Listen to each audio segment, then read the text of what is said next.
अस्सलाम वालेकुम दोस्तों, मैं हूं मोहम्मद अली नयाफ एमजेड प्रॉपर्टी के प्लेटफॉर्म से। उम्मीद करता हूं आप और आपकी फैमिली में सब खैरियत से होंगे। आज का हमारा टॉपिक ये है कि बहुत सारे लोगों के सवाल भी थे और टॉपिक भी यही है। हमने कहा चलो बड़ा इंटरेस्टिंग है, इसमें बहुत सारे लोगों को फ़ायदा भी होगा क्योंकि हम ऐसे ही टॉपिक्स पे वीडियोस बनाते हैं, या तो इन्फॉर्मेटिव होती है या आप लोगों के इन्वेस्टमेंट्स के जो है हम टिप्स बताते हैं, या फिर हम बताते हैं आप लोगों के लिए प्रॉब्लम सॉल्विंग, ताकि आप लोग उससे कुछ सीख सकें। और अगर आप लोग को भी इस स्टेज पे, अगर आप इस टाइम इन्वेस्टर हैं तो भी ठीक है। अगर अगर किसी स्टेज पे आप लोग जो है इन्वेस्टमेंट्स करना चाहेंगे तो आप लोगों को पहले से ही मालूमात होंगी, तो इंशाल्लाह आप करोड़ों लाखों रुपए के नुकसान से बच सकेंगे। मैंने खुद देखा है कि ऐसे लोगों को नुकसान हुए हैं जिस वजह से, क्योंकि कौन सी वजह से, वजह ये थी कि उनको मालूमात नहीं होती थी।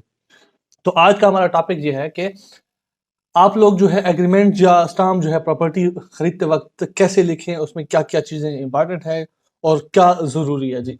इन बातों का अगर आप लोगों ने जो है ख्याल कर लिया तो इंशाल्लाह आप लोग नुकसान से ज़रूर बच। तो सबसे पहले आप जिस बंदे से ज़मीन खरीद रहे हैं, स्टाम्प पेपर भी उसी के नाम पर ही निकलवाएं।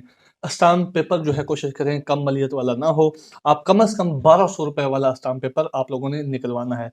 उस बंदे का जो है शनाख्ती कार्ड पर स्टाम्प पेपर निकलवाएं, जो जिस बंदे से आप ले रहे हैं या बेच रहे हैं उसी के नाम पे जो है स्टाम्प पेपर निकलवाएं। और अब आपने ये बताना है कि कौन सा बंदा प्रॉपर्टी खरीद रहा है, कौन सा बेच रहा है।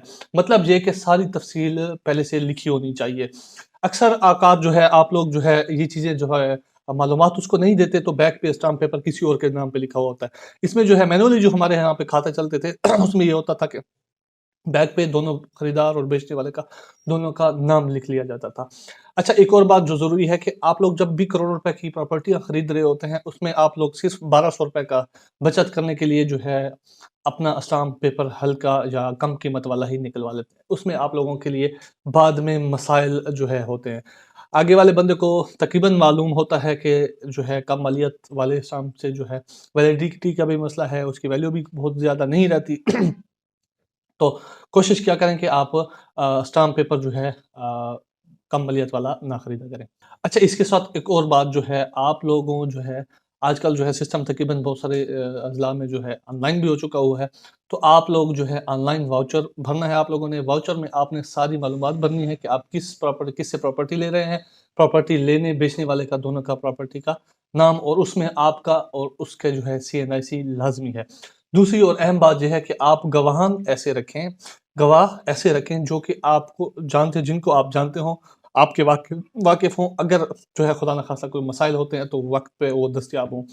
हमारे यहाँ पे लोग जो है सबसे बड़ी गलती ये कर जाते हैं कि स्टाम्प जो है लिखते वक़्त किसी भी अरे गैर बंदे को या तो लेते जाते हैं या बाहर से किसी को पकड़ लेते हैं, या अगर आप लोगों के फैमिली में से कोई बाहर का बंदा आया हुआ है जो आप लोग क्या समझते हैं कि ये वेल एजुकेटेड है, इसको समझ आएगी, तो ये साथ बैठा हो, तो आप उसी को ही गवाह डाल देते हैं। मामा चाचा कोई भी देखा, कोई दूसरे कंट्री से आया हुआ है, दूसरे शहर से आया हुआ है हुआ है, तो आप लोग जो है उसका नाम दर्ज करवा लेते हैं। लेकिन उसमें जो है आप लोगों के लिए बाद में मसाइल होते हैं, क्योंकि गवाह का आना लाजिम होता है कोर्ट कचहरी में। इसके साथ एक और बात भी नोट करते जाएं कि औरतों को भी गवाहान में ना डालें। कोशिश करें कि किसी मर्द को डालें और जो करीबी हो, जो आपके साथ बार बार अगर जरूरत पड़े तो जा भी सके कानून के दरवाजे तक। ठीक हो गया, इस बात का भी आप लोगों ने जो है ज़रूर याद रखना है। अच्छा, एक और बात भी लाजिम है, गवाहान भी दोनों साइडों पर मौजूद हों। मतलब ये है कि खरीदने और बेचने वालों दोनों की तरफ से गवाह हों, दो आपकी तरफ से, दो उसकी तरफ से। ज़्यादातर जो है यही मसाइल भी आते हैं। कानून में भी यही लिखा गया है कि 2 से ज़्यादा भी आप लोग कर सकते हैं, लेकिन मिनिमम कोशिश करें 2 कागज़ात सॉरी 2 गवाहान हों। और इसी के साथ आप लोग जो है मुआहदे कोई भी लिखें तो उसमें जो है कोशिश करें बाकायदा स्टाम्प पे मुआहदा लिखें, प्रॉपर उसके डॉक्यूमेंट करने चाहिए।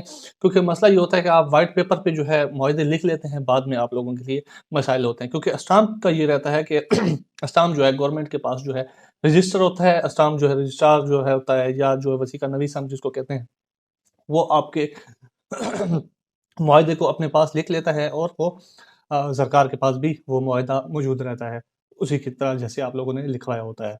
अच्छा, इसमें एक और बात भी आप लोगों को बताते जाऊँ, आपकी इल्म में इज़ाफ़ा करता जाऊँ कि आजकल स्टाम्प पेपर जो है तकरीबन बैंक से भी मिलते हैं। आप लोग कोशिश करें बैंक से निकलवाएँ। आप लोग जो है ये भी गलती कर देते हैं कि थोड़ी-सी सुस्ती में ये कर देते हैं कि आप लोग किसी ऐरे-गैरे से स्टाम्प ले लेते हैं, या असम फ़रोज़ जो बैठे होते हैं आप उनसे ले लेते हैं। तो कोशिश किया करें कि आजकल जो है पंजाब बैंक में, नेशनल बैंक में, या जो है آپ کو جو ہمارے یہاں پہ جو ڈیرہ اسماعیل خان میں خزانے کا سسٹم ہے ابھی تک وہ بھی چل رہا ہے، لیکن زیادہ تر آج کل جو ہے آن لائن بھی ہو چکے ہوئے ہیں، تو کوشش کریں آپ بینک سے نکلوائیں اور اس کے بعد جو ہے اس اسٹامپ کو جو ہے رجسٹر بھی یعنی کہ سوری اٹیسٹڈ بھی ضرور کروائیں۔ ان سب کے بعد آپ لوگوں نے کیا کرنا ہے، اب آپ لوگوں نے وہ تحریر لکھنی ہے جو مالک اور خریدار کے درمیان ہوئی ہے۔ آپ لوگوں نے پہلے اس کو کوشش کریں وائٹ پیپر پہ لکھ لیں تاکہ اسٹامپ پہ غلطیاں نہ ہوں نا جی۔ اس کے بعد جو ہے آپ نے لکھنا ہے کہ فلاں بندے نے زمین لی تھی، اس نے فلاں بندے کو یہ زمین 10 لاکھ میں بیچ دی ہے اور اس کے اتنے پیسے ادا کر دیے ہیں، اور اس کے بعد سب سے جو اہم مسئلہ ہے آپ اس کے بعد جو ہے اس کو جو ہے جتنا ڈیٹیل سے کوشش کریں گے اور لکھیں گے تو آپ لوگوں کے لیے آسانی ہوگی، بعد میں جو ہے مسائل نہیں ہوں گے جی۔ اور اسی کے ساتھ ایک اور ضروری بات بھی آپ لوگوں کو بتاتے جاؤں کہ آپ جو ہے آپ لوگ جب ایگریمنٹ کر لیتے ہیں، فائنل ہو جاتے ہیں، آپ لوگوں کے سارے انگوٹھے وغیرہ ساری چیزیں ہو جاتی ہیں، تو اس کے بعد مسئلہ سب سے بڑا ہوتا ہے پیمنٹ کا۔ تو پیمنٹ میں جو ہے خریدار اور بیچنے والے دونوں کے لیے ہی مسائل ہوتے ہیں زیادہ تر، کیونکہ اس میں جو ہے نقلی نوٹ بھی نکل آتے ہیں، کئی مسائل بھی ہو جاتے ہیں، کئی مرتبہ ایسا ہوتا ہے کہ آپ لوگ ایسی جگہ پہ بیٹھ کے ڈیل کر رہے ہوتے ہیں جس جگہ پہ آپ لوگوں کے ساتھ ڈکیتیوں کے بھی مسائل ہو سکتے ہیں جی۔ میں نے خود ایسے کیسز دیکھے ہیں، جب ڈاکومنٹیشن کمپلیٹ ہو چکی ہوتے ہیں، کوئی بھی بندہ جو ہے اس میں جو ہے لینے والا یا بیچنے والا اس کے ساتھ گواہان میں یا کوئی بھی ایسا وہ ہوتا ہے کہ جو آپ لوگوں کے لیے وہ بعد میں ڈکیتی کروا لیتے ہیں یا انفارم کر دیتے ہیں کہ ہاں یہاں پہ آج یہ ڈیل ہونے والی ہے، اتنے فار ایگزامپل 50 لاکھ یا کروڑ کی اماؤنٹ کی ڈیل ہونے والی ہے، اوپر سے جو ہے ڈکیت آ کے آپ لوگوں سے پیسے چھین لیتے ہیں۔ تو اس کے لیے ضروری یہ ہے کہ آپ لوگ کوشش کریں بینک کے تھرو ٹرانسفر کریں۔ بینک میں جو ہے ایک تو یہ ڈکیتی والے سے بھی بچ جائیں گے آپ مسائل سے، دوسرا یہ ہے کہ بینک میں آپ کو یہ بھی سیکیورٹی رہتی ہے کہ بینک کے تھرو جو ہے آپ لوگوں کی اکاؤنٹ سے جو ہے دوسرے اکاؤنٹ میں اگر پیمنٹ ٹرانسفر ہوئی ہوتی ہے تو اس کا یہ رہتا ہے کہ آپ لوگوں کے پاس ایک پروف رہتا ہے۔ ادروائز اگر کوئی خدا نخواستہ مسائل رہتے ہیں تو اس میں یہی کہا جاتا ہے کہ کہا بھی جا سکتا ہے کہ اس نے جو ہے ہم سے جو ہے فیک ڈاکومنٹس بنوائے تھے یا انگوٹھے غلط تھے، کئی بھی ہزاروں مسائل نکل سکتے ہیں۔ تو اس چیز کا بھی آپ لوگوں نے ضرور احتیاط کرنی ہے، اور اگر ہو سکے تو ایک اور کام بھی کر لیں، اگر بینک کے تھرو ٹرانسفر کروانے ہیں تو کروائیں۔ اور ایک وہی بات ضروری کہوں گا، ان باتیں آپ لوگوں کو چھوٹی سی لگ رہی ہوں گی، عام سی لگ رہی ہوں گی، لیکن یہی چھوٹی باتیں جو ہوتی ہیں اگر چھوٹی سی آپ اس کو سیریس لے لیں گے اور جتنا تفصیل کے ساتھ اپنے ڈاکومنٹس کو، اپنے اسٹامپ کو یا اپنے معاہدے کو جتنا تفصیل کے ساتھ لکھیں گے، اس میں ساری شرائط پہلے سے لکھیں گے تو بعد میں آپ لوگوں کے لیے مسائل کم ہوں گے۔ ہمارے یہاں پرابلم یہ ہوتا ہے کہ جب آپ لوگوں کی ڈیل ہو رہی ہوتی ہے پراپرٹی کے حوالے سے یا کچھ بھی آپ لوگ خرید رہے ہوتے ہیں، بیچ رہے ہوتے ہیں، تو اس میں آپ لوگ تفصیل زیادہ نہیں لکھتے، کیونکہ زیادہ تر سودے جو ہے یا ڈیلنگ جو ہوتی ہے آپ کے جاننے والوں میں یا رشتہ داروں میں ہوتی ہے، قریبی کو جانتے ہیں نا، اس کے تھرو آپ لوگ جو ہے لکھ لیتے ہیں۔ اس میں آپ لوگ جو ویسے ہی بس آپ لوگ جو ہے فرضی طور پہ آپ لوگ اسٹامپ وغیرہ تو کروا لیتے ہیں، لیکن اس میں کوئی تفصیل نہیں لکھی ہوتی۔ لیکن اسی میں ہی کوئی نہ کوئی، جب وہ کہتے ہیں نا جی، فراڈ یا نقصان جو ہے ہمیشہ آپ کو اپنا ہی پہنچاتا ہے، تو کوشش کریں اس چیز کی احتیاط کریں، جتنا تفصیل کے ساتھ لکھیں گے اور یہ ڈاکومنٹیشن ضرور کریں گے تو یہ سنت عمل ہے، انشاءاللہ آپ لوگ نقصان سے بچ سکیں گے۔ والسلام۔